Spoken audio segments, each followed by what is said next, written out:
अस्सलाम वालेकुम वरहमतुल्लाहि वबरकातुहू। दोस्तों आउं अली हसन अब्बासी ऐं अव्हां जेकॾहिं मुंहिंजो चैनल पहिरियों दफ़ो ॾिसी ऐं ॿुधी रहिया आहियो त बराए महिरबानी मुंहिंजे चैनल खे सब्सक्राइब कंदा, बेल आइकन खे क्लिक कंदा ऐं जेकॾहिं मुंहिंजी ऑडियो पसंदि अचे त उनखे लाइक कंदा ऐं कमेंट बॉक्स में पंहिंजी राय खां आगाह कंदा।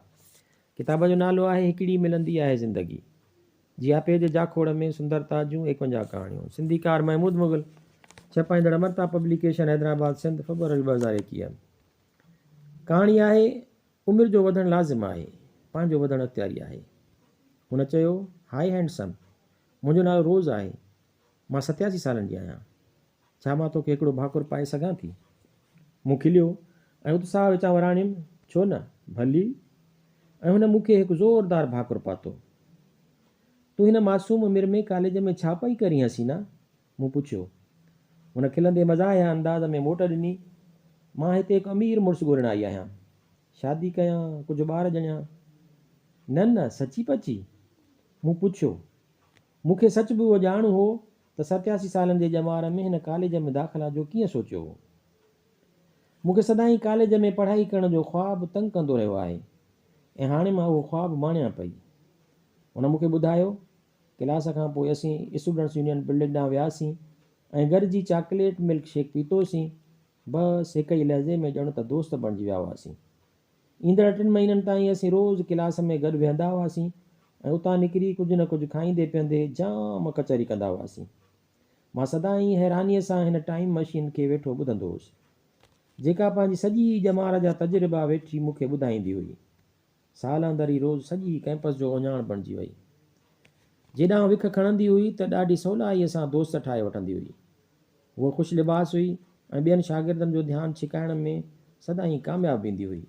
उहा छा त जी रही हुई। सेमेस्टर जे ख़ात्मे ते असां खेसि ख़ासि तक़रीब में ॻाल्हाइण जी दावत ॾिनी। हुन जेकी सेखारियो सो मां कॾहिं बि विसारे नथो सघां। संदसि तारुफ़ करायो ऐं खेसि स्टेज ते सॼो वियो। जॾहिं हुन पंहिंजी लिखियल तक़रीर पढ़णु शुरू कई त पंहिंजनि 5 कार्डनि मां 3 कार्ड हेठि किराए वेठी।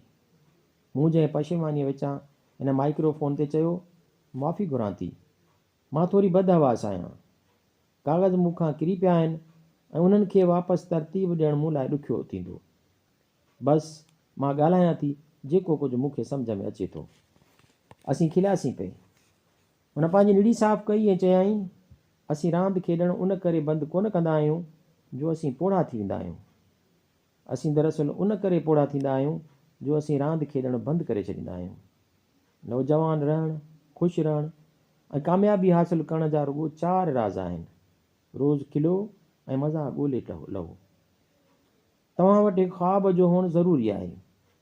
जॾहिं अव्हां ख़्वाब विञायो था त ई अव्हां गुज़ारे वञो था। अलाए केतिरा माण्हू अव्हां जे चौधारी घुमंदा फिरंदा रहनि था, जेके असल में त जीअरा ई न आहिनि, मुअल आहिनि। वॾी उमिरि जो थियणु ऐं वॾे थियण में इलाही फ़र्क़ु आहे।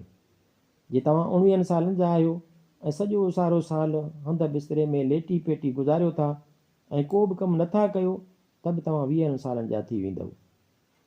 जे मां 87 सालनि जी आहियां ऐं लाॻीतो 1 साल बिस्तरे में गुज़ारियां त बि मां 88 सालनि जी थी वेंदसि। त पोइ को बि माण्हू वॾी उमिरि जो थी सघे थो, पर उहो अमल का ज़हानत या को हुनरु नथो खसे।